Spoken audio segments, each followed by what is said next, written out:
Fans got their money's worth last night. What a game. 116-113. They rallied back against the Sacramento Kings, who led by 12 at the half, 67-55. Warriors outscored the Kings by 12 in the final frame. Went into the fourth quarter down 88-79 because of a man named Steph Curry. 7-12 from the three-point line, 17-24 overall, 47 points a season high, 8 assists, 8 rebounds. Literally willed the Warriors to a much-needed win to snap their 5-game losing streak. And the total, it feels like they lost. But you know what? Steph happened last night. It's much better to figure out things after a win than it is a loss. Do they have issues long-term? Possibly. Do they have a bench issue? Yes. Undeniably, Is Klay Thompson? No. Is Jordan Poole on track? No. No, he's on a milk carton. There's a lot of things happening for the Golden State Warriors. Looney gets into foul trouble every game now, and that's a problem. He's been in 2 and 3 fouls. It feels like every game instantly. Why is that? Every game. Fouling. You know. Like I have a theory on this. The Kings shot 21 free throws in the first half. My theory on the Looney thing, because I've been trying to chart some of his fouls early on in games. Guys get blown by on the perimeter. This goes back to my perimeter defense thing. And he's caught in compromising situations where he's got a foul or he's out of position scrambling late because guys are literally getting blown by at the top of the key. And that is a consistent issue. We can't blame Looney on that. Looney's doing his job as best he can. Right. Guys got to stay in front of their man.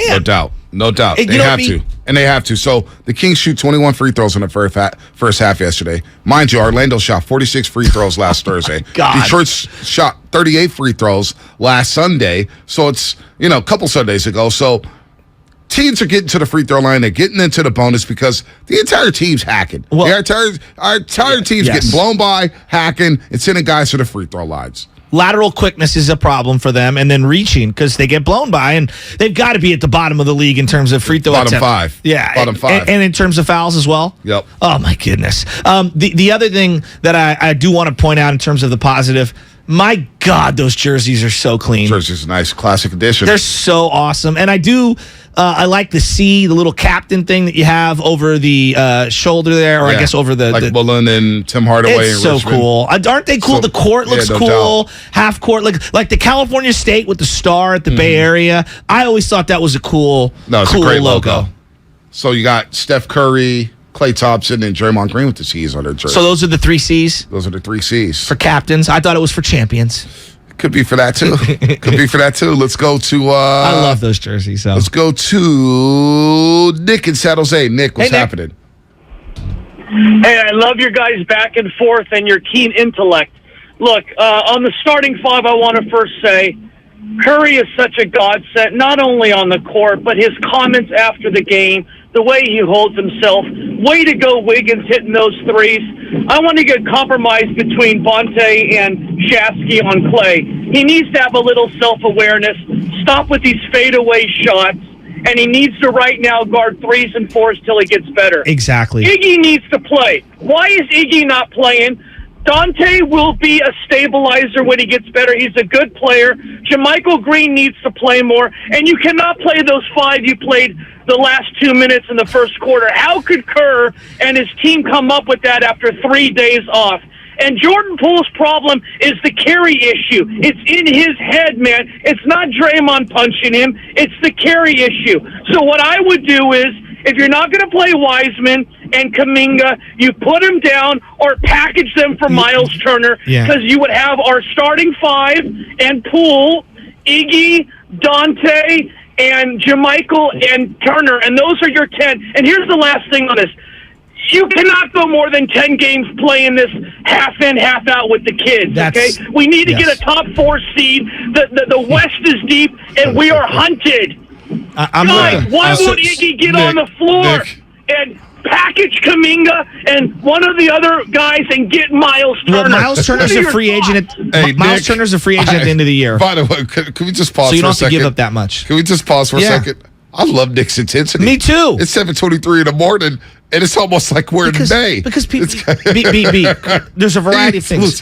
People love this team. There's an emotional attachment to the core. You see this with the San Francisco Giants, right? And I've seen this with the Giants when it comes to Brandon Crawford, for example. No one says that Brandon Crawford can't play. he's slightly less than what he was the year prior or the year before that or whatever. Can he still have a 3-hit night? Can he still make a great defensive play from time to time? Absolutely. Absolutely. And the same thing can be said about Clay and Draymond to that extent. It's not about are they good. It's are they even close to as good as they were, as consistent as often. Of course they're not. And has their game evolved a little. Which is why the two timeline process of having Kuminga, Wiseman, and Moody ready to replace these guys for certain minutes. You can't play these guys 38 minutes a night. No, that's unsustainable. It's not going to work. No. Ideally, you want Clay playing about 30 to 34 minutes a night. That's it. Yes. That's it. But when I see him step in, and I get why, but when I see him come to the scorer's table, he's got 2 giant ice packs on his legs. It's like, that's the reality of where we're at now. Draymond Green has been having 2 giant ice packs for 5 years. He looks like he has just pitched an entire perfect game and then played a football game and should be in an ice bucket. He's been doing it for 5 years. Nick in San Jose, call back. That was a great call because he's right. You can't go halfway in. You're either going to play these kids and let them play through their mistakes, or you're going to say, look, we can't play them at all, and you got to do something. And I think Steve Kerr is basically telling Lacob and Myers, like, look, I played Kuminga 957. Somebody 17. Now you know me. I'm not the biggest plus-minus guy. No. I'm not. No, but at some point it becomes it is what it is. It is what it is. It is what it is. Sacramento took it to him. Took it to him. And then like going back to the Anthony Lamb playing last night more than Kuminga. Right now, and this is a sad indictment of where we're at. Anthony Lamb has better on-court IQ than all the other guys. Well, does he stink? Yes, he stinks. Listen. But you've made a financial investment and a draft capital investment into Kuminga. So to me, either you're going to see the seed grow or you're going to pivot off and sell the plant. Hey, Charles Barkley said it best. If you're known for just playing hard, that means you're not a good player. Yeah, well, that's something. Yeah, and that's one thing we're saying about Anthony Lynn. It's the reason why he's on a 2-way contract. It's the reason why he was 4 years in Vermont. Look, the kid has IQ. Can I play him in spot minutes, 5 minutes here, maybe 10 minutes there? Why is he playing ahead of Moody? Well, because Moody's defense looks unrecognizable from what it has been before. He got his head on a swivel multiple times last night. If we're looking at perimeter defender in terms of the depreciation, I thought Moody would be farther along. I'm wrong. And what about James Wiseman, who picked up a DNP? Get back out to the lines in a second. Honestly, but I want to play that felt worthy. I don't think that he deserved to play. But you look at that bench, and everybody's posted a clip. Warriors World. Yeah. Everybody's posted a clip of the bench on the last shot. Or the last sequence. What do you mean, their demeanor? The demeanor, just walking on the court. Yeah, their facial expressions.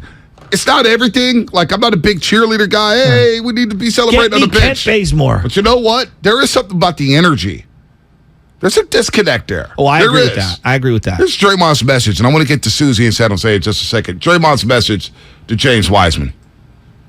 Number one, you put the work in to compete at the highest level. And then sometimes things happen and you're not really given that opportunity. And for him, it was injuries. Now you're kind of playing catch up, which is always tough. In saying that, it is imperative that he use this time to improve. If you're not in the lineup, you should be crushing yourself every single day. So one thing we know for certain is Steve is going to call your number. Always have, always will. And you have to make sure that you're ready when that number is called. And so it may be next game, it may be 3 games from now, but his number is going to get called, and it's going to be very important that he's ready when his number is called. Playing time at this level is not a given. You know, it's something that you have to earn. It's something that's constantly changing. On most teams, you may have 4 to 6 guys that is going to play consistent minutes, and then everybody else, you kind of figure it out as you go. I think right now, at this point in his career, that's where he is. And it's no problem with that.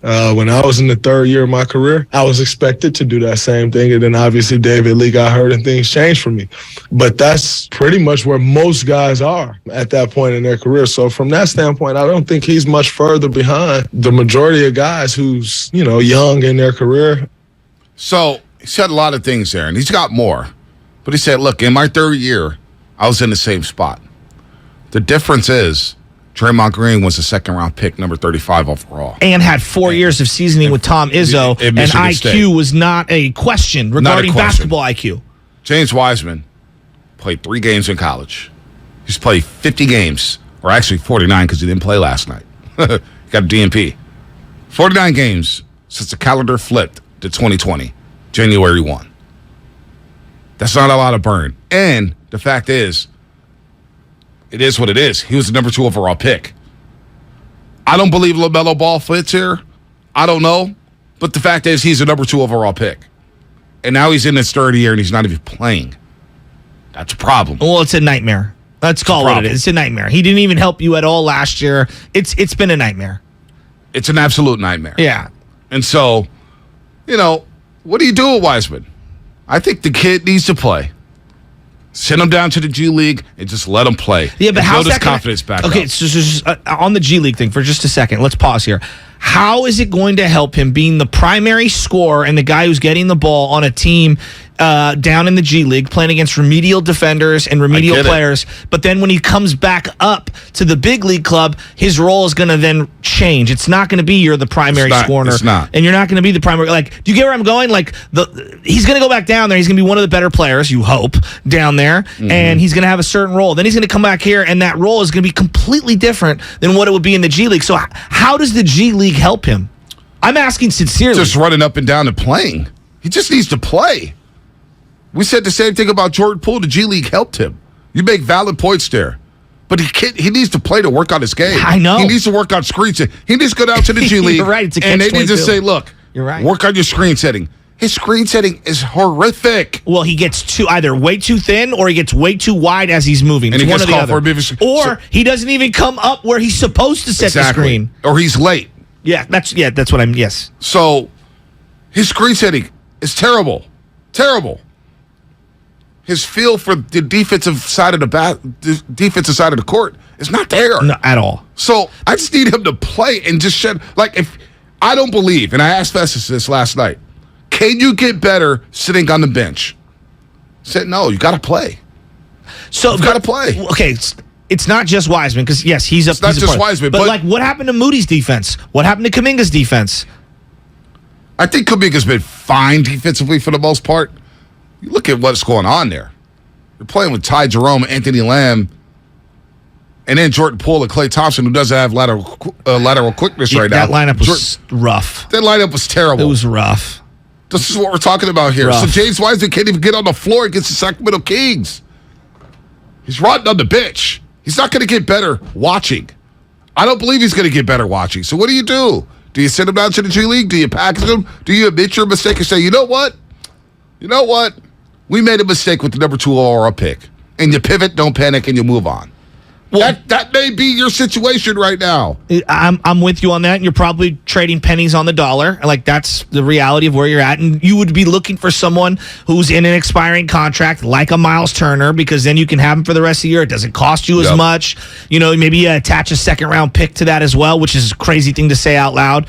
But yeah, B, I mean, they're in a tough spot. And when I saw Lamb get into the game last night, and I'm just like saying to myself, all right, if you're not going to play the kids, then you need to move them. Because it's now year 2, and you need help that can help you now. You can't have 5 guys, essentially, not the burger joint, 5 guys in Rollins and PBJ and Wiseman and Kuminga and Moody. If 5 of them are unplayable, then you got to move them. You got to shake some things up. Or a combination of them and staple that to something else. I don't know if these guys fit the system, which is why if you move now, I was saying last Monday, watch the Brooklyn Nets situation. Now I'm saying watch the Philadelphia Sixers situation. There may be some big stars being moved at the deadline. Okay, there may be. But it's hypothetical. I saw a trade floated out last night, and you're gonna. This isn't me. I'm just throwing it out there. If Anthony Davis is available, would you even look at that? Who are you trading? I don't know. I've seen all kinds of combinations. I saw a crazy one. Davis is a damn good player. I know. He's a damn good player. Who would you be willing to give up? Can I host the Lakers for the youngsters? You need to give more for the money because obviously he's making over $30 million a year. And then it becomes a question of Wiggins, Clay, Draymond. Well, you can't trade Wiggins because you just signed an extension. Then there you go. So then now you're so is it Draymond or Clay? Who would you trade, Draymond or Clay? I don't even know. I don't even know. I know who I'm trading. Well, I would probably be Draymond. Yeah. Absolutely. But would you roll the dice on his health and his because they need a big. I mean, he would help them. You can low manage the hell out of Anthony Davis. That's what I was thinking. You can low manage the hell. And all I need is a top 6 seed. Saying. That's how dire it is. But I think it doesn't help your bench. No. at all. It doesn't help you deplete your bench. But the little bit of bench you have, you deplete it. The thought is that there would be some buyout candidates later on in the year that you could come. But if you look at the buyout market, it's never as flourishing as you think it is. It's not. We have no idea who's going to be on that. And why would anyone want to come to this team as they're under 500 right now and not looking good? If I'm a buyout candidate, I'm looking at the undefeated Milwaukee Bucks before I look at the Golden State Warriors, which is a wild sentence. You may be looking at Phoenix. You may be looking at Jay Crowder's available. Would you take him? They need a shooting. He wants to get paid, though. Well, that's not. He wants to get paid. That's not happening. So Jay Crowder would be nice off the bench. Jay Crowder would be real nice. He'd be a defender. He's streaky as hell shooter, but he'd be a defender. He can clank with the best of them. I'll take Jay Crowder over JaMychal Green right now. Man, wouldn't you? Absolutely. Coach Hall, what's happening? Hey, JaMychal Green didn't even play yesterday. He stinks. JaMychal Green, and this is why I thought you should have played Wiseman coming in together from the jump, because we know who JaMychal Green is. We know who he is.